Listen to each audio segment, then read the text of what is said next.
All right, we're 3 o'clock, so we're going to kick things off today. Hey, thank you for being here. I'm Rich Weidel. I'm the CEO at Princeton Mortgage. Exciting today. We've doubled the number of participants in today's meeting, so I think it's just really rewarding for us. Our goal, as we're going to talk about with the Go Givers, is to get out there and share some things that we can help people. So today, Mark Gordon's going to be, excuse me, talking about Bob Burg's book, Go Givers and Go Givers Sell More, and how to use some of his concepts as we think about prospecting and avoid some of that ickiness. And personally, as a sales professional, the concepts in Go Giver really helped me. Earlier in my sales career, I was focused on sales as a way of manipulating people. I went into my interactions and I studied things like Machiavelli and Richard Green, the 24 rules of power, and all these ways of sales. I saw sales as a way to get something from somebody. I had a goal, and what tactics and techniques could I use and get really good at so that I could manipulate that person to get what I want. The problem with it is that it leaves a trail of toxic residue. I might win the battle, but I lost the war because I never got the referrals. I didn't get the second piece of business, or people just felt bad and didn't want to talk to me again because they're like, wow, I walked away from that meeting with Rich doing something that I didn't want to do. And so when we think about our sales careers here in the long run in abundance and how do we attract people, that's what we're going to dig in today is not manipulation in sales or getting something from somebody, but rather how do we provide value to our realtor referral partners in a way that attracts them and makes them want to work with us. So I appreciate you being here. There's going to be opportunities through chat, Courtney, right, that people can ask questions if they want. We're going to go for about 25 minutes, and then we'll have upwards of about 5 minutes of questions at the end of this for the opportunity. So with that, I'll introduce our head of coaching and training here, Mark Gordon. Thanks, Rich. It was awesome. No, I appreciate you guys. I'm going to share my screen here. Please feel free to keep us up on one screen so you can see, and we'll go over this wonderful stuff on the other. I'm going to try to do this thing that I'm really bad at, which is control the PowerPoint and talk to you guys this week. And so we'll see if I can multitask. It's not my strong suit, but I think I can handle it. So this is our Propel. This is week 2 of our series on this, and we hope to keep this going. The things that we're going to talk about today are things that we teach and coach you here at Princeton Mortgage that I think have been really successful for us. And at the end, I'm going to talk specifically about how we support some of this stuff as we go forward. But as Rich mentioned, our friend Bob Burg, who, by the way, has been an awesome partner for us. If you message Bob online, he's super active on social media. If you shout out this training that you liked it and you tag him in it, he'll definitely respond. He's awesome, and the books are great if you haven't read them. We're going to go over again how this has changed, how I thought about sales as well. I know Rich kind of told his own story, but before I got to Princeton, I was a call center loan officer or call center sales manager, and I actually built a company that was a call center. And call center sales is very transactional, right? It's like once someone hangs up the phone, you may never get them back on the phone again. So you're always trying to close and move it forward and manipulate, and really, you're not trying, there's not a relationship there. It's, do I deliver enough value on this call to get this person to say yes? When I transitioned to the retail environment, teaching and coaching retail sales and doing some retail sales on my own, I realized it's all about relationships. And so I had to change my thought process and my structure about how I could deliver the most amount of value. And we're going to talk about this. And this book made it so obvious for me when I went through it. And so something we've been teaching at for a long time. And I've probably bought realtors and loan officers I know a couple hundred copies of this book over the last 5 years. And that's how big a fan of it we are. And we're also going to talk about kind of the how to implement this into your business. So what is the purpose of prospecting, right? It's to get more business, right? And we know that, right? But the issue with it is that everybody thinks of sales. And by the way, this is our realtors when we're calling them, even though they're in sales, it's our customers. They think of sales as like kind of the car dealership experience, right? They expect it to be manipulative, right? You go to a car, how many people enjoy their car dealership experience? Probably not. And it is something that car dealerships have worked on over the years, but it's still generally, you walk in there, you have a car picked out, you're like, just give me the car, but they keep you there for 3 hours. It takes you forever to get to the part with the payment at the end. They're trying to sell you a bunch of warranties and things on the way out the door. It feels gross. It feels icky the whole time. And so that concept of sales, especially when we're coaching new loan officers or loan officers that have not done a lot of outbound prospecting, that ickiness comes with it. It prevents us from picking up the phone. And so what we want to do is kind of put a new framework into our thought process to get more effective prospecting that is less self-serving. And as a result of it, feels less transactional, where we're really focused on how we can make the most of that prospecting. Not only does it then feel better, which makes us more likely to do it, but actually leads to better results as well. So the first thing is we want to detach from the outcome in prospecting, right? Because why is that? There are two reasons we don't prospect. One is it can feel icky. Two is we hate the rejection, right? We don't want to hear no. And so if you go into every call as kind of a pass fail, which is, hey, I get business from this call or I don't, then by the way, we're setting ourselves up for lots of failure. You have to have really thick skin. To day after day, week after week, month after month, if we're setting ourselves up for that sort of outcome-based results from this, it's going to feel really rough, right? And especially when it comes to the loan officer prospecting, where most time when we're talking about loan officer prospecting, we're not talking about clients. Yes, we want to reach out to our clients and our sphere of influence, but more importantly, we're talking about realtors and being able to foster and build those relationships so those realtors are referring us business. In fact, next week, we're going to go deep into how to build your realtor database, how to prospect to those people accurately, and how the dollars and cents of each realtor relationship is going to put money in your pocket. This is kind of our framework for getting comfortable making those calls first. So you see as the series will build on itself. And so no one wants to be sold, right? But people do want to buy. And our realtor partners, what they really want is they want to know that when they recommend somebody, okay, that they're not going to get a second phone call about that recommendation, right? And so I was talking to somebody about this today as a realtor, and he started a second home management business, where one of his strategies is to reach out to other realtors to get them to recommend his second home management business. And so I was kind of talking about some of the strategies. And I said, listen, that's the story you want to tell. You want to tell these realtors, hey, if you make that first recommendation to me for the second home management company, I will promise you, you're never going to get that second phone call. That's going to be, hey, why didn't this person do what they said they're going to do? Why did this person let me down? They collected too much in payment, those types of things, right? Realtors want to refer people that are going to make them look good, right? And so we want to make sure that we're detaching from the outcome, focusing on the relationship and delivering value. So Bob Berg's book has five laws of stratospheric success. We're going to go through each one of them. And I find that I'm going to give you some examples that I think are real life examples for each part of this that are non-mortgage industry or real estate industry related that I think really helps me with my framework for how to think about these things. And then we're going to really talk about this week and next week, how to dial those in specifically for being a loan officer, okay? So the law of value. This is very simple, right? By the way, everyone always hears, if you want to be in sales, deliver value, deliver value. Well, what is that, right? What does it mean?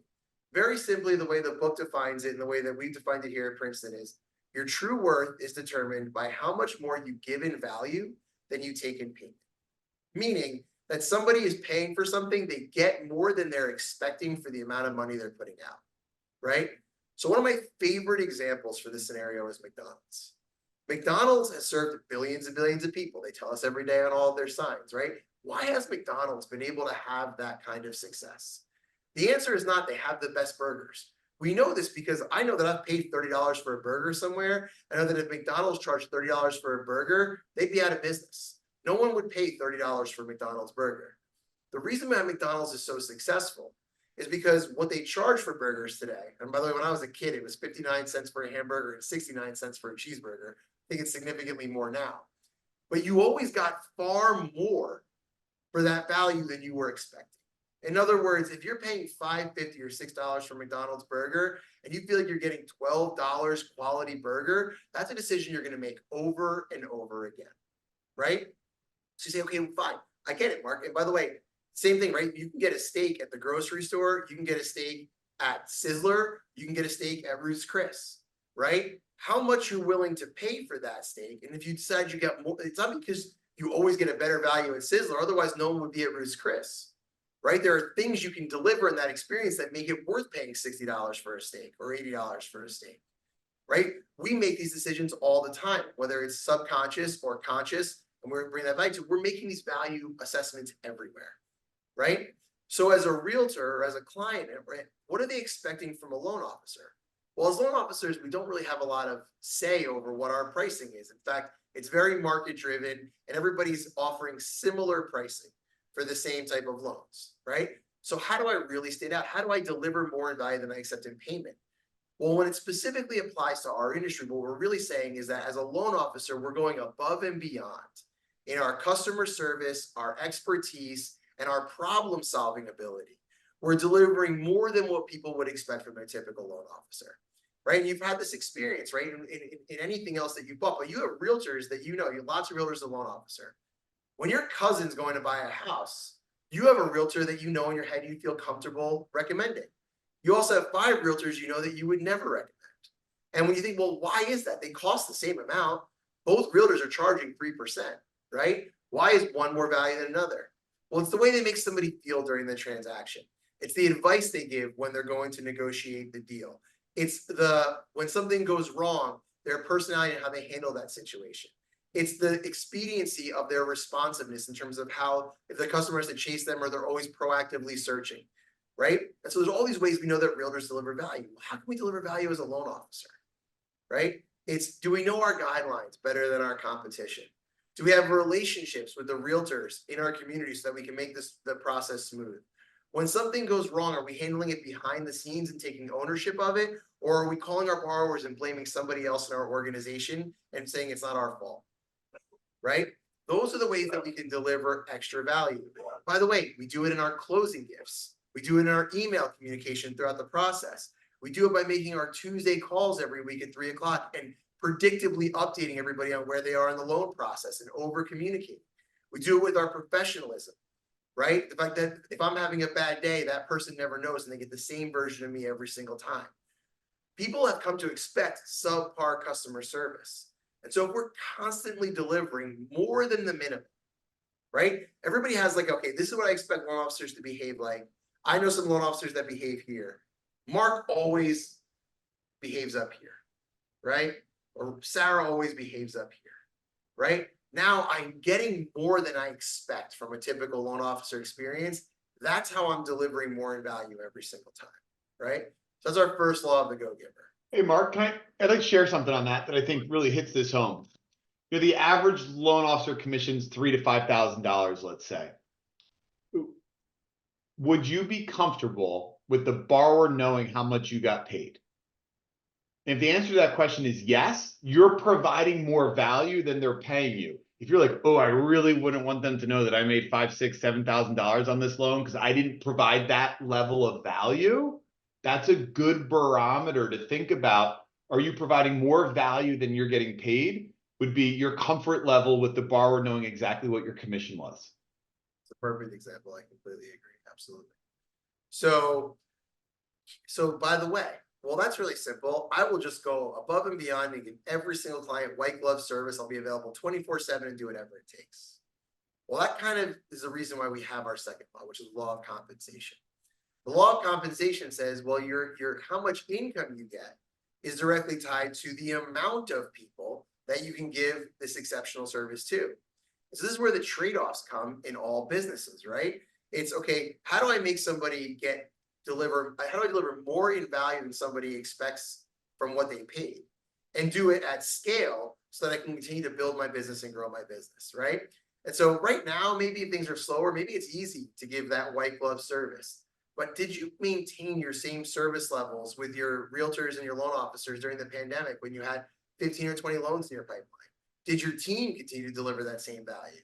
If and when they didn't, did you take ownership over that? One of my favorite laws of compensation, just to put scale into perspective, is you look at like an NBA player like LeBron James. LeBron James, you actually, when you watch a basketball game for the Lakers right now, you don't really pay anything for that game, right? You maybe pay for your cable service or whatever else it is, or you can stream that somewhere, for the younger guys out there that are cooler than I am. But at the end of the day, you're not really paying to watch that game. Yet because millions of people watch each of the LeBron's games, LeBron is able to make millions of dollars a year because of how many people he's serving, right? He's delivering more in value than you expect because you're not really paying anything for the game. And because millions of people are watching, right? And doing that, he's able to make a ton of money, right? Just from watching the advertisements that happen in between timeouts during the game, right? Same thing with McDonald's, right? The billions and billions served are what makes that so exceptional. If McDonald's was able to deliver an amazing hamburger for $8, but it took them a half hour to cook it, and they couldn't make it the same location to location, they wouldn't have billions and billions served. So how do you maintain the quality of what you're doing? Make people feel like they're getting more than they expect and doing it at scale.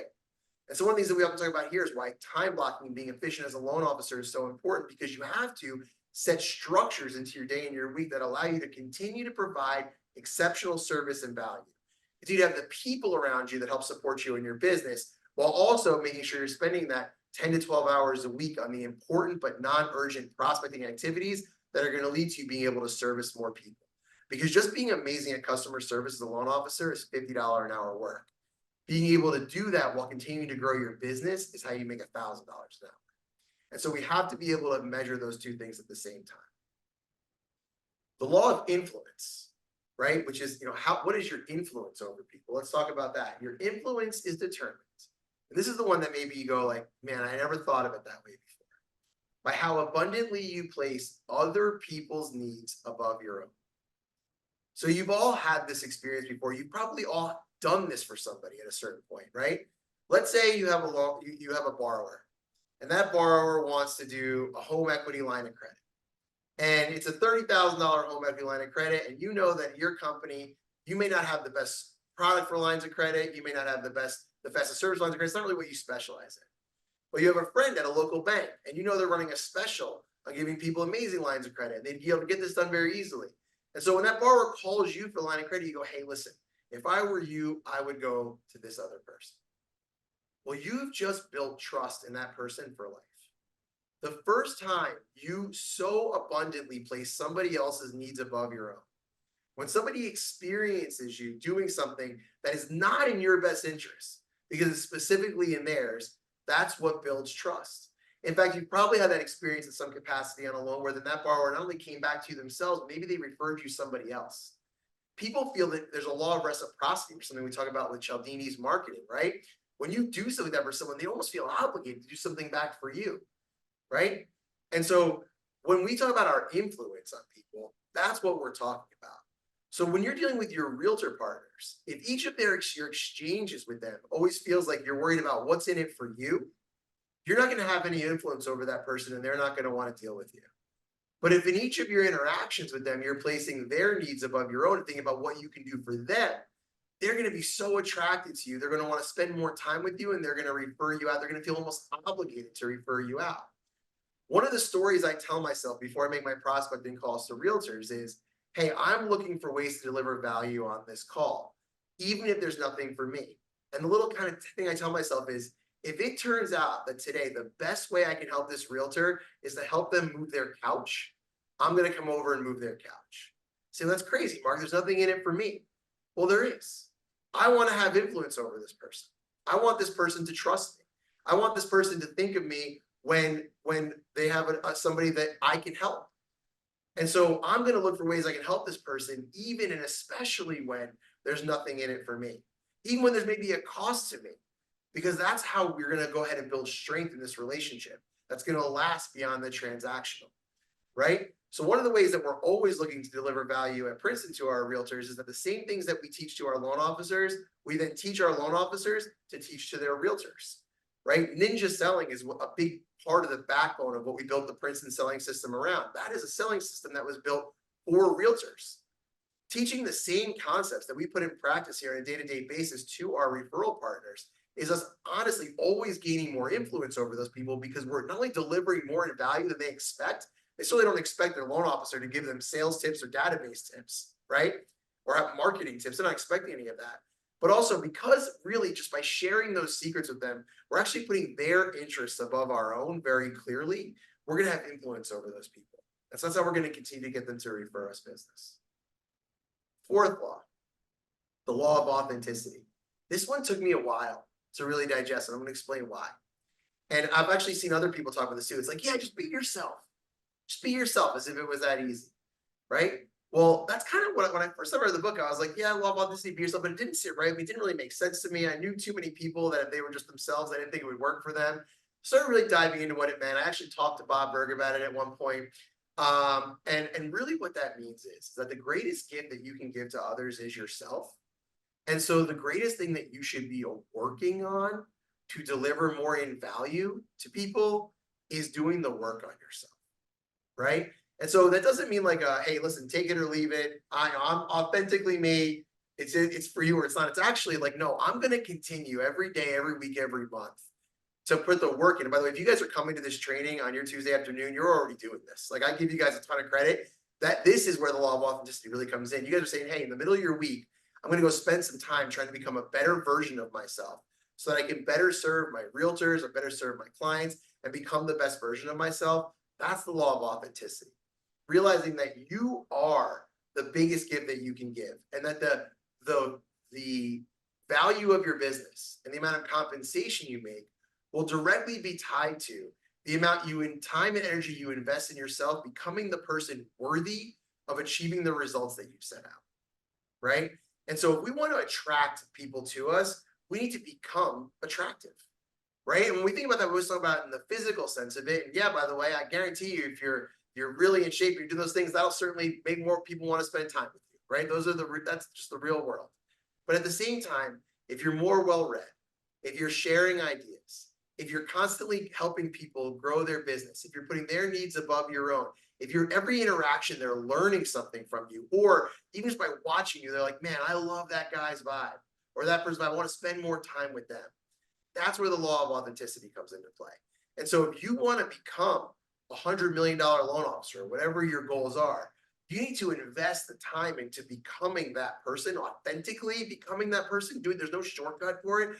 Doing the work is not acting like that person, it's becoming that person so that you can attract the right types of people. So that's our fourth law, the law of authenticity. By the way, once that one clicks for you, it's a rocket launcher, right? Because nothing will grow your business faster than you putting the work into yourself to become the person worthy of having your business grow at that speed. Our last law is the law of receptivity. All of this doesn't work if you're not willing to receive. You say, well, of course I'm willing to receive and get referrals. And maybe that's true. But are you open to receiving in a way that makes other people feel good when they give?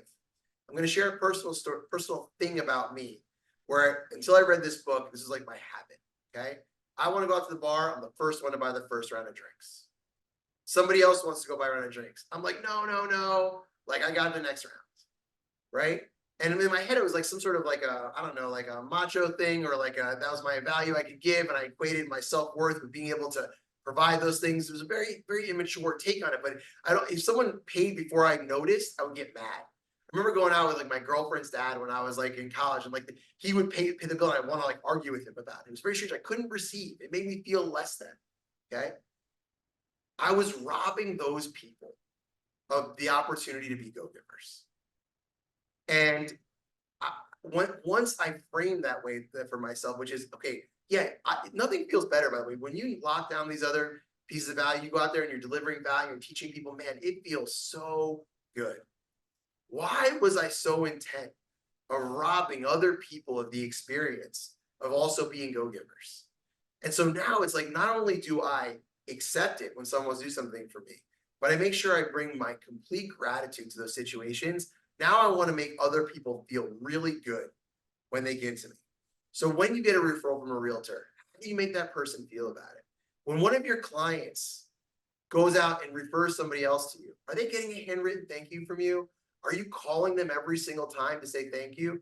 At the end of the transaction, are you following back up with them to say how much it means to you that that person entrusted their friend or family member or their client by giving them to you? Really serving them with the gratitude that makes them feel good about getting their go-giverness is where the law of receptivity really comes in. And so to recap these things, when we're doing our prospecting, we're going to talk about tactically what that means for prospecting in a minute. This is the headspace we want to be in when we start making those phone calls. I'm not calling my realtor partners today to say, hey, what can you do for me? Do you have a referral for me? Why haven't you referred anybody to me? What's going on over here? Or any other stuff. I'm going to be thinking about them. I'm going to be asking them questions about what's going on in their world. And I'm going to be listening for clues for how I can deliver value in a way that's more than they expect. I'm going to put their needs above my own. I'm going to really focus on my gratitudes. And if and when this person decides to reward me with their trust, I'm going to make sure I'm giving ultimate gratitude for that experience. By the way, when you take all the expectations out of those phone calls, where you're not going to ask for anything, there's no way someone can say no. There's no way to experience the rejection. I'm calling to just see if I can help. And if I can't, no problem. I'll call back next month to try again. But I'm really focused on how I can go out and say, oh, man, I'm going to call 50 people this week. And so we're going to talk about our strategy and say, how can I connect with this person and search for ways to deliver value? By the way, what you focus on expands. And when you walk through life with this attitude, suddenly you get really good at finding all the ways you can help people. In the beginning, it's hard. It's hard to visualize. What does that even mean? What am I going to do for this person? Once you really sit in this space and focus on it, there are opportunities everywhere. And sometimes it's honestly going over and helping somebody move their couch. So here's what we do here. 50 Ford conversations a week. I'm going to wrap this up here in 2 minutes. Ford stands for family, occupation, recreation, or dreams. These are the 4 categories of the conversations we're going to have with both our clients and our realtor base so we can further our relationships with them. When I call my realtors, I'm saying, hey, what's going on with your family? What are you doing for fun? How's business going this month? What are your dreams? What's your why? What do you set for your goals this year? If I can get 1 or 2 of those things to come up in the 3 to 5 minute conversations, and by the way, these are only 3 to 5 minute conversations. I need to have 50 a week, and I want people to be excited when I call, not fear they're going to have a 20-minute conversation with me, right? Check in, and I'm listening for clues. How can I deliver value? Oh, I'm really having trouble with my marketing. Let me help. I'm really having trouble with PD, with this. Oh, I know somebody over at that school, right? Where can I deliver value to these people and deliver value in this way, right? And by the way, I'm opening my heart. I no longer feels icky to make my calls. I'm no longer in fear of rejection. I'm just looking for ways to deliver help. 50 Ford conversations a week, right? Some with referral partners, some with our spheres of influence, some with our buyers, our update calls. Each conversation you have, but it doesn't have to be a phone call. Sometimes this is just at your kid's soccer game on the sidelines. It's at the softball league when you go there, when you go out to the pickleball court. Everywhere you go, you're locking into, hey, I want to have an engaging conversation with someone where they're telling me about what's going on in their world, these 4 categories. 50 of those conversations a week and your business will explode.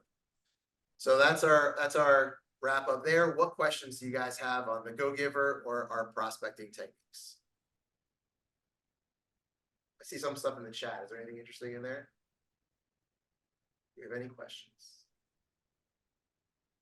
Nothing yet in the chat. You guys, the chat is anonymous. So if you guys have any questions, feel free to throw them in there and we can run through them.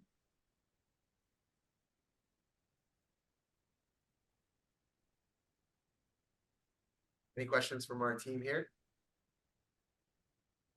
Hey, Mark, when we talk about, I think you touched on it, but when you talk about bringing value, it doesn't necessarily have to be bringing value professionally, right?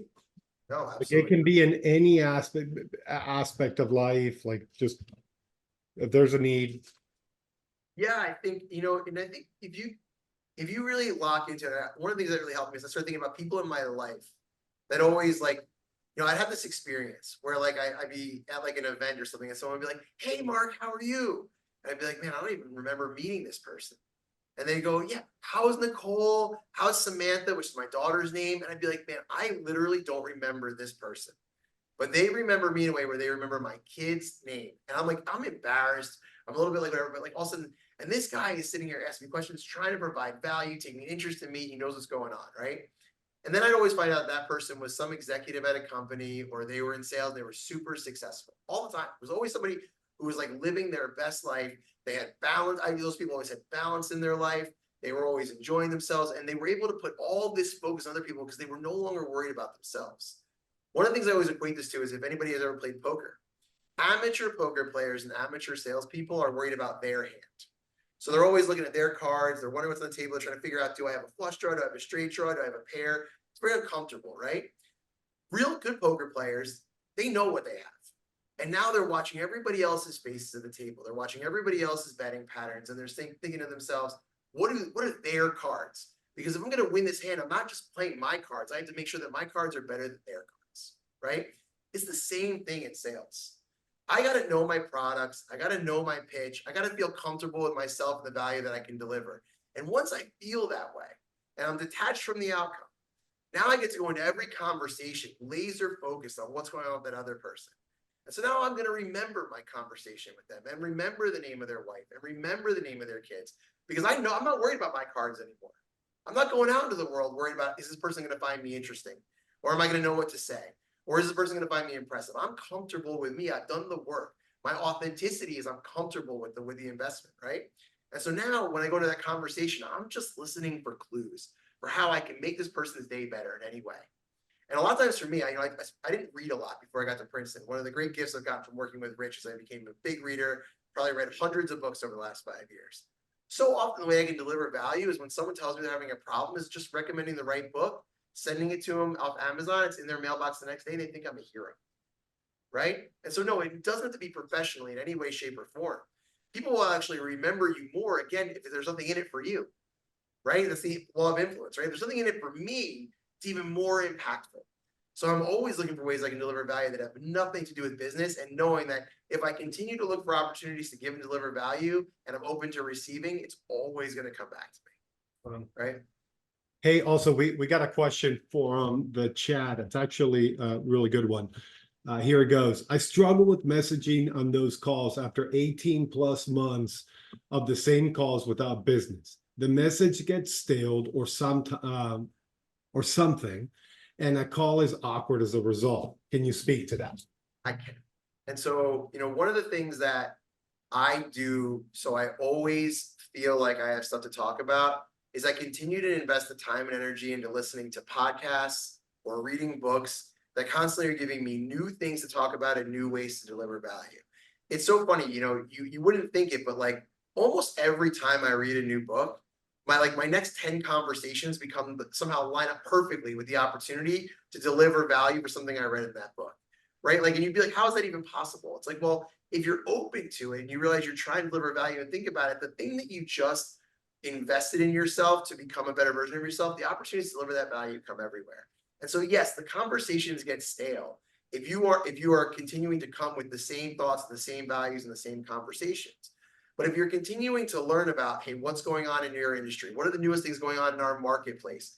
And then, by the way, what are the newest sales strategies? What can I deliver for marketing, social media ideas, branding ideas? I mean, there's limitless things. I became an expert on realtors, right? And what makes successful realtors because I wanted to be able to talk to realtors about their business, right? And so the more you can continue to grow in the knowledge and the gifts that you can give to people by being your authentic self, the less you'll worry about those conversations becoming stale. Because yes, if you aren't growing and they're running to the same version of you for 18 consecutive months, it's going to feel awkward and stale. But if every time they talk to you, it feels like you're growing and you're learning and you're coming with new ideas, new things, and you're always just saying, hey, I just read this thing, or I just thought of this thing, or I just saw this thing that made me think of you. By the way, that'll happen too. Like, you'll read a book and you'll be like, oh my God, those 5 conversations I had last month, now I have an answer for those people. I can go buy them a copy of this book. And so really it's investing in the time of becoming a person of value that will make those conversations easier. There is no shortcut, guys. I wish there was. It's doing the hard work to become a person of substance and continuing to have that value to deliver in those conversations. Mark, I'd like to add something to that too, because I get it. It gets stale, it gets tired. You got to get it. COVID and lockdowns, I think, confused all of us that we can do this business via phones and Teams and virtually and social media. It's still a belly to belly business. And so if you're sitting there, I don't want to make these phone calls. I've been calling these same people who've done the work. Figure out where the realtors are and go be with them. Go to the open houses, stop by the office on their sales training. That branch manager is probably running out of content to share with their team as well. Their Tuesday sales meetings getting stale. The realtors don't want to come anymore. How do you work with the branch manager at the real estate office to get in front of those realtors to provide value that would help them? Is there join the local NAR, the Circle of Excellence? How do you go to those events? Not like it's the mortgage guy, I got to stay away from him. But how are you a part of that event in a way that's attracting people and you're just building relationships? You're not there. This will only be successful if I get 2 referrals out of it. Hey, I just want to meet some people and run into them. And it's those collisions can lead to serendipitous encounters. And so sometimes we got to put the phone down and also just put ourselves in the position to be able to collide with realtors and have those collisions. And then the magic happens too. Rich, I think you just brought up a really good point, right? It's redefining what success looks like, what you're expecting the result you're expecting out of that given interaction, right? Like maybe it's not walking away with two referrals, right? Like that's unrealistic. Maybe it's walking away with 3 more friends. Yeah, I had 3 good conversations. Those are people that I like. I would like to talk with them again. Hey, the phone calls get easy when I have a realtor text me right now during this meeting. I'm like, she's talking to me, she's sending me information about how many rental units are getting built in the state of New Jersey and what a problem it is that we're creating a nation of renters, right? It's a fun conversation. It's not, and by the way, she works with Fred, who's on this call here with us.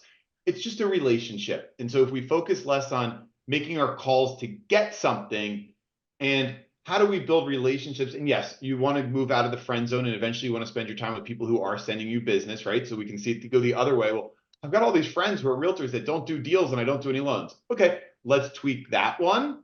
But how do you get out there and put your have, by the way? What's that, Mark? We don't run into a lot of loan officers with that problem, and that would be a really good one to have. If you have real meaningful relationships, the referrals and the loans come. You know, I guess I'm suggesting have real meaningful relationships with realtors who do loans or do buy-side transactions. Yeah, we see. Yeah, no, seriously. So next week, we're really going to dive into how specifically to categorize your realtors and think about those relationships and where to invest your time, your energy, and your finances to continue to further those relationships and what the economic expectation of that should be in return. So we'll really kind of quantify the time you're going to spend on this relationship stuff. And I think that will help people visualize it also. I would encourage everyone for next week, come with knowing your numbers a little bit. I think that some of the data that Mark is going to share with you is going to be eye-opening. So look into your 2023 business and have it written down on a little piece of paper, like, hey, how many transactions you did, the kind of volume, your average loan amount, and the number of real estate agents that you worked with that generated that business. I promise you, Mark's going to share some data that will be eye-opening. It certainly was for me when I looked at it. This is all good stuff. I love it, Mark. Thank you. Stacy, you have your hand raised. You have a question? Do. This is great because this is exactly what I'm experiencing. So Mark, I have a very specific question, putting myself out there, right? Had my face-to-faces last week and I got rejected. This was extremely painful for me. Okay. I'm telling you, I've carried it over to this week. This is a realtor I have been out to lunch with in collective groups, right? And small collective groups, and she's doing great. And she called me over the weekend and we had this great conversation. I mean, I thought magic was happening and I was convinced we were going out to lunch as a one-on-one this week. And she ghosted me, right? And I know this is not within me, Mark, but my question is very specific. I'm wondering now, as I look back and reflect on the one-on-one, the face-to-face, who I was, I can relate to you when you say I used to go out and pick up the check, right? Like that was all I had. And I've been in this for 10 years. So my previous foundation laid was, of course I did it out of, I want to, if I have it, I want to be around you. Right. And so I'm wondering now, as I reflect on the meeting, am I pounding my head going back to the pavement where I previously laid a foundation that was not the one I'm laying now, right? I've evolved as a human and I'm evolving now as a salesperson, right? So is this someone I should have went after? Was there a pretense there? And also more so because she was on my list and I was chasing her. What is her notion of me in the last few years versus now, right? And then on the flip side of that, Mark, is like, I'm having a really hard time with the rejection part. I really am. Okay. No holds bar, just being real with you. Yeah, no, I appreciate it. So I would share that I think you used some words in there, right? That I think are like the problem. You were like, I've been chasing her. Okay. Right. So I'm sure you were at some point, you were in the dating pool, right? Did it work when you chased the person that you liked? No. In fact, usually the best time I ever had is if I thought someone was completely out of my league and I ignored them, then suddenly that was the person interested. If I chased somebody, I was chasing them away. Right. Gotcha. And so the realtors are like cats, right? It's hold out the food and wait and hope somebody comes and eats it. And then maybe you'll be able to deliver that relationship. You can't chase cats, right? You're not going to get them. And so I share that with you in this way is, okay, if you're chasing that relationship, you were thinking about it wrong, right? And one way I say is, okay, I want to find a way to deliver value to this person. Do you have a way to deliver value to that realtor? Do you know what's important to that realtor? Absolutely. I mean, What's now it- I do, right? Like I'm really confident in the value piece. And that's why I Well, was not so what you can convinced that I deliver. was gonna, Do you know what she wants? right? Do I Here's know the what she difference. wants? No, I'm not clear on that. I'm not Right. clear on that because she keeps coming back. There's But something here, you're thinking about your cards. Remember my poker example, right? okay? You're thinking about your cards, right? What can I do? I got to get her line. Instead of listening and saying, okay, how can I have a conversation with this person where I ask them the questions to discover, hey, tell me about who you currently refer. What was that? How did you start that relationship? Tell me about what makes that special for you. What does that person do that gives you confidence in that relationship? With like a genuine curiosity, not if you're going out there saying to yourself, if I have this conversation, I don't get business from this person, it was a waste of my time. I didn't get you putting all this pressure on it. You're all angsty. If you're just like, hey, you know what I really like to learn? This is a realtor I'm attracted to. They do a bunch of business. I'd like to learn from them how they met their last loan officer and what makes that person special. Suddenly they actually say, you know what? I don't even know why I refer to this person anymore. We used to do some business together and it's just out of habit, honestly, but I'd love to give you a try. Or maybe they're going to have some really specific things that person does or specific feedback for you that will help you. And here's the other thing I'll say is I have actually gotten this to a place where I've become real friends with a person who still wasn't referring. Okay. It's very rare. And when I ask that person, say, hey, listen, dude, can you do me a favor? They're like, yes. Like you would be doing me a huge favor. Again, no pressure. But I'd like to know, I feel like we have a really good friendship, right? Right. Yes. Hey, what is it about that other person that makes you want to refer them instead of me? And their answer is, oh, they pay for my leads. Right? There's something like that, right? Because you have to build the relationship first. Where now you're asking your friend to tell you the truth about something. And so until I get to that place, I don't ask for anything. I don't feel like I have the right to ask for anything, business or otherwise, until I've delivered enough value where that's a back and forth relationship. And so I think you need to reposition how you think about this, which is, okay, is this a person I can deliver value to? And how can I, next time I'm with that person, just make the conversation all about their cards? Hey, what's going on in your world? What are some of the things you're stressing about? How's the business going? How's your marketing going? Who do you currently work with? What are you seeing out there? And suddenly you're going to have 6 bells that go off for how you can deliver value. I'm going to send this person this book. I'm going to communicate this way. They like it when it's phone calls versus text. And all of a sudden you'll have this blueprint for how you can build that relationship with them. But as long as you're continuing to worry about thinking about your cards, you're going to be chasing them away, right? And so we have to attract and not chase. Awesome. Any other questions? Well, I think Wrap it up. we are good for this week. Thank you all so much for coming. It was great to see you again. Mark, thank you so much for this awesome content.